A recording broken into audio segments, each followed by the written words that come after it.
Assalamualaikum dan salam sejahtera kepada pensyarah iaitu Encik Abdullah bin Yusuf dan juga kepada rakan-rakan sekalian. Bagi subjek BML 3083 iaitu Semantik dan Pragmatik Bahasa Melayu, kumpulan kami telah memilih tajuk tugasan perbandingan makna kata antara dialek Melayu Sabah dengan bahasa Melayu Baku. Kumpulan kami mempunyai 3 orang ahli iaitu Nurul Ain dengan nombor metrik D2091089-096,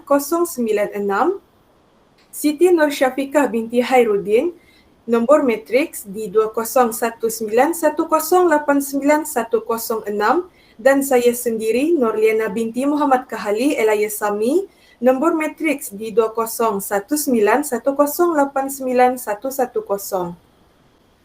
Pengenalan bagi tugasan kami. Menurut Kamus Dewan edisi keempat, dialek ialah satu bentuk bahasa yang digunakan dalam sesuatu kelas sosial berbeza daripada bahasa standard, logat, pelat, daerah, negeri dan sebagainya. Manakala menurut Nik Safiah Karim, dialek membawa maksud jenis-jenis bahasa yang ditentukan oleh wilayah. Menurut Kamaruddin Husin pula, dialek ialah variasi daripada satu bahasa tertentu yang dituturkan oleh sekumpulan penutur dalam sesebuah masyarakat atau komuniti bahasa.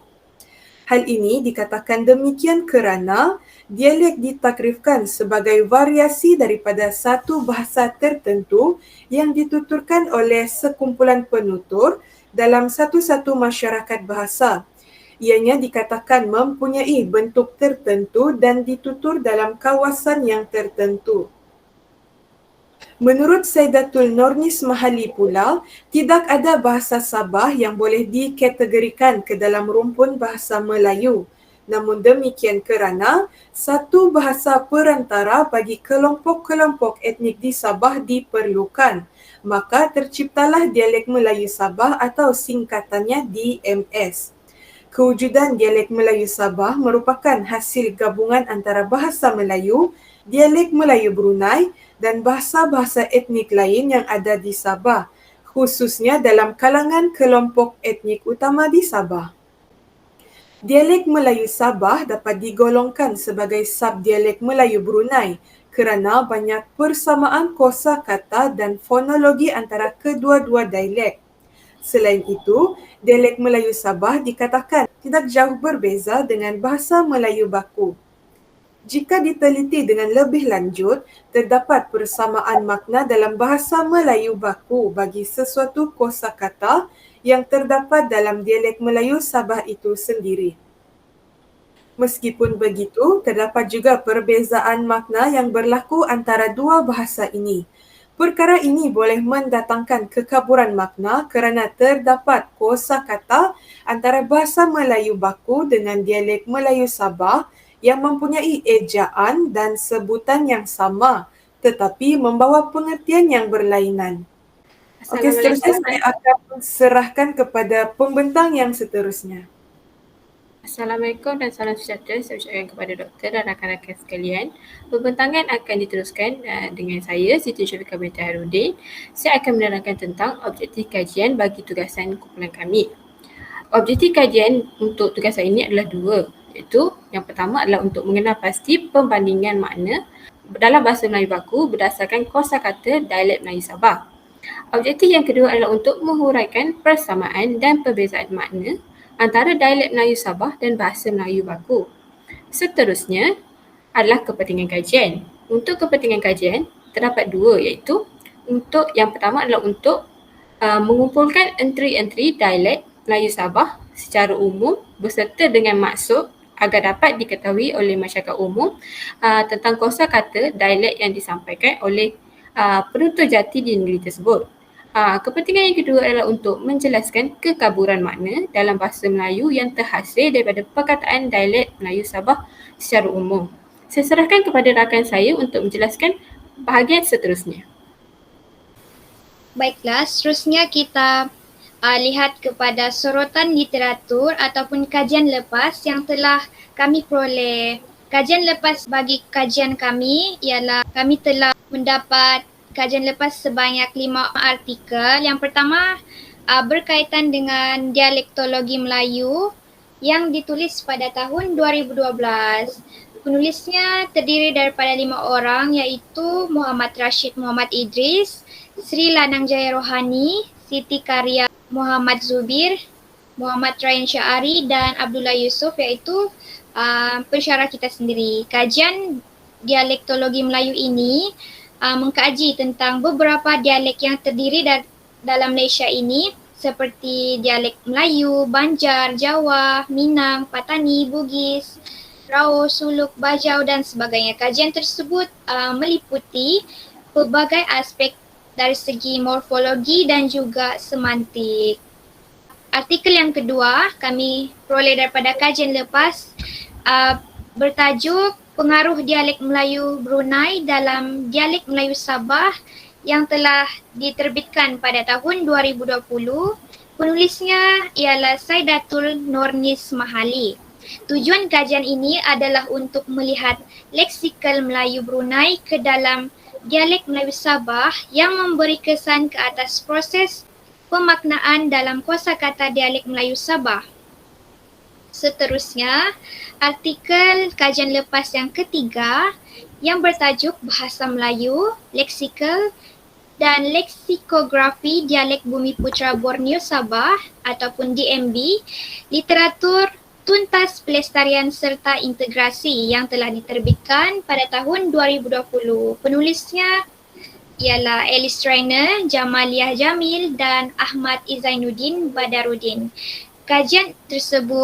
Dalam kajian tersebut, para pengkaji ini telah mengambil inisiatif untuk mengkaji bahasa Melayu baku dari perspektif masyarakat dan etnik di Malaysia khususnya di Sabah. Kajian mereka terbahagi kepada 4 pecahan sumber ilmiah utama iaitu yang pertama Nusantara itu Bahasa Melayu, dialek leksikografi dan kajian semantik, kajian dialek bahasa mengikut etnik dan negeri di Malaysia, serta isu-isu serta kelompangan kajian dialek indigenous di Malaysia. Seterusnya, artikel yang keempat bertajuk Aplikasi Teori Analisis Domain dalam Domain Bahasa Etnik Melayu Brunei di Sabah. Artikel ini turut diterbitkan pada tahun 2020. Antara penulisnya ialah Muhammad Arifin bin Muhammad Arif, Nur Azlina Muhammad Kiram dan Nur Aina Dani. Dalam kajian ini, pengkaji telah memfokuskan kepada penggunaan dialek Melayu Brunei yang turut digunakan dalam kehidupan sosial masyarakat di Sabah, misalnya dalam pertuturan harian ketika di rumah dan juga di sekolah. Dalam kajian tersebut, mereka menggunakan teori analisis domain. Seterusnya ialah kajian lepas yang kelima yang bertajuk Impak Dialek Melayu Sabah ke atas Bahasa Ibunda Generasi Muda Etnik Kadazan Dusun yang diterbitkan pada tahun 2016. Artikel ini ditulis oleh Nur Aina Dani dan Cheryl Patricia Kining yang memfokuskan kepada penggunaan leksikal dialek Bumiputra Borneo ke atas dialek Melayu Sabah di negeri Sabah. Dialek ini memfokuskan kepada kesan ataupun pengaruh dialek Melayu Sabah itu ke atas bahasa ibunda Kadazan Dusun. Seterusnya saya akan serahkan pembentangan ini kepada rakan saya. Okey, baiklah, saya akan meneruskan kepada metodologi kajian.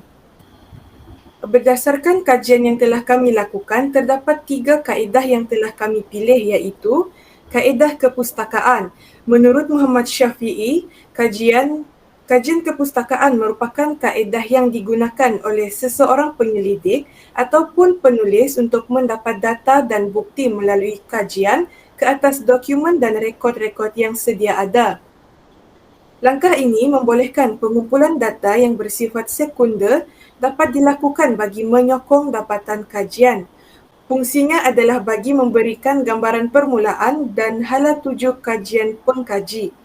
Pada masa yang sama, pengkaji juga akan mendapatkan maklumat berkenaan dengan makna kosakata dialek Melayu Sabah yang terdapat dalam kamus edisi keempat.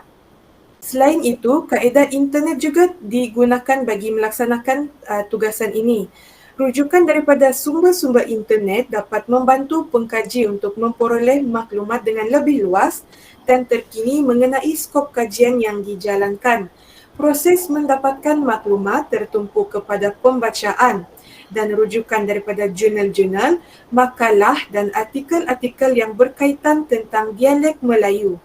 Antara nama laman sesawang yang diakses untuk mendapatkan maklumat berautoriti dalam kajian ini ialah Google Scholar, Semantic Scholar dan Microsoft Academics.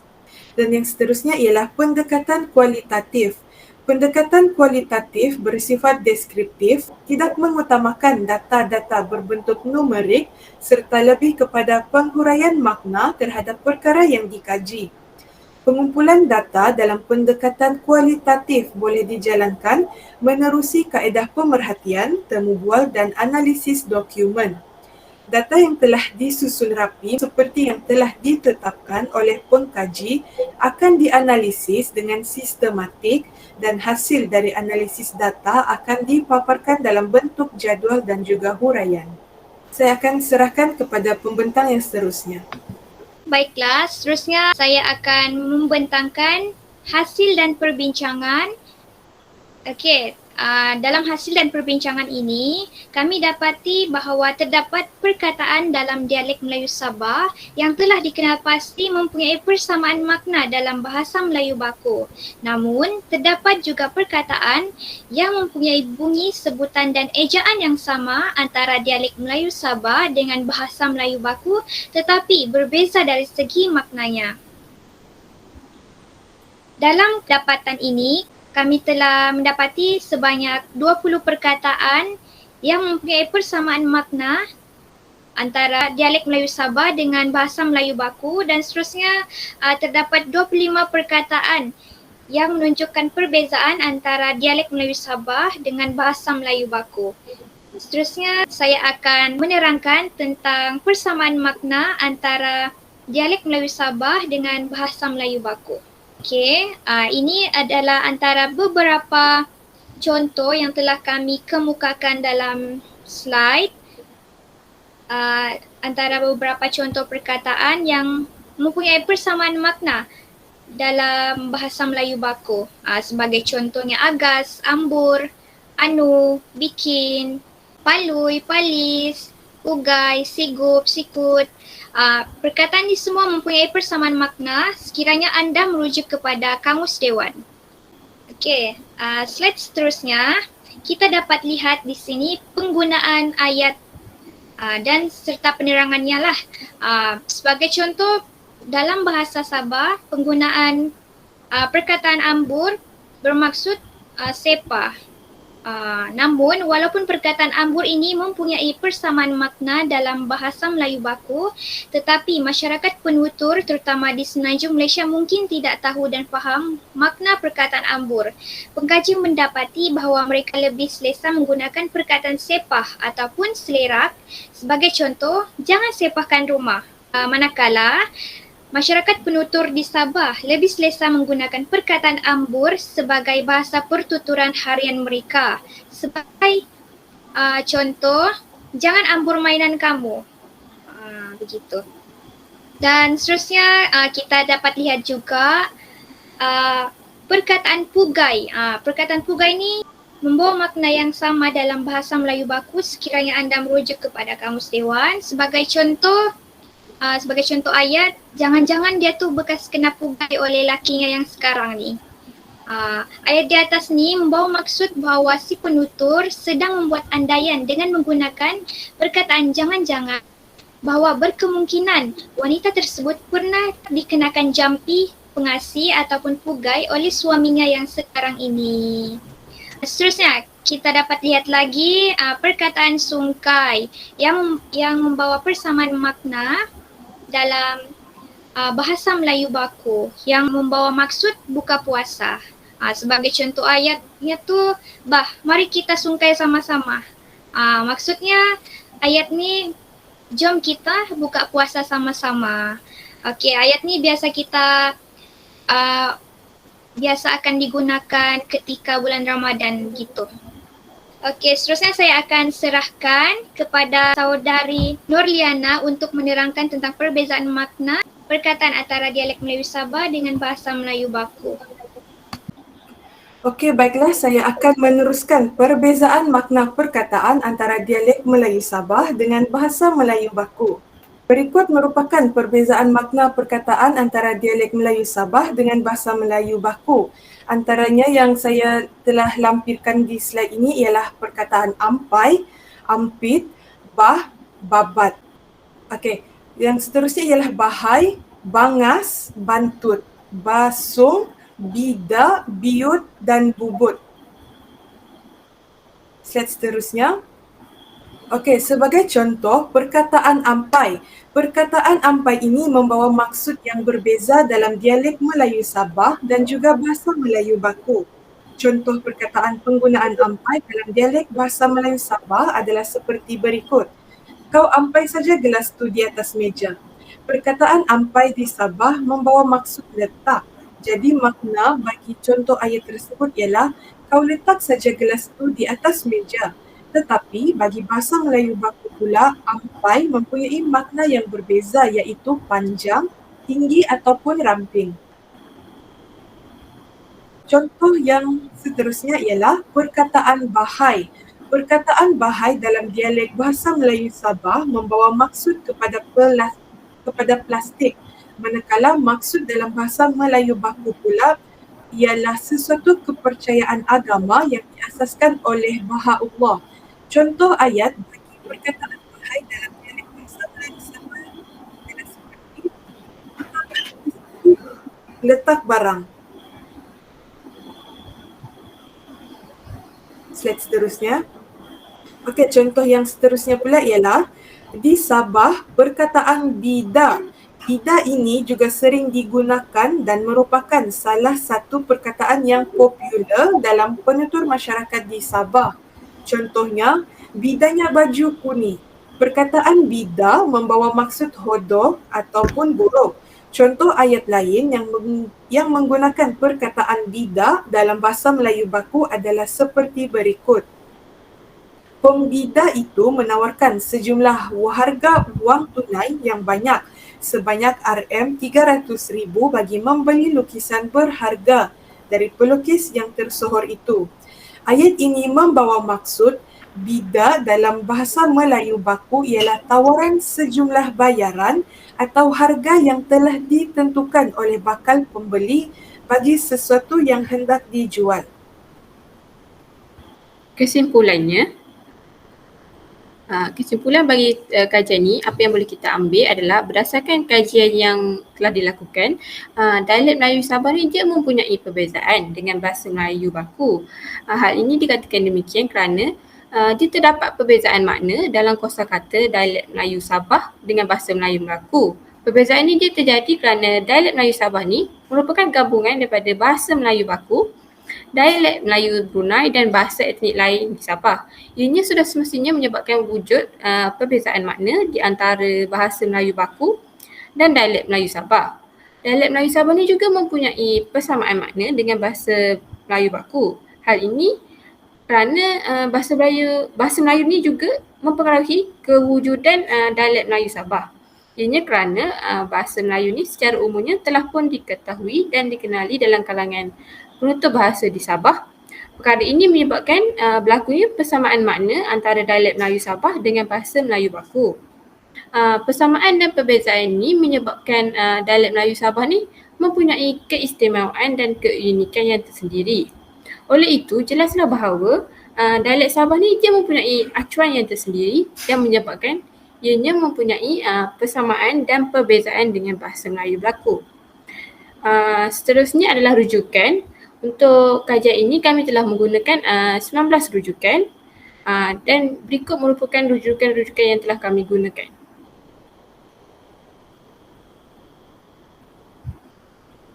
Sekian, terima kasih daripada kumpulan kami.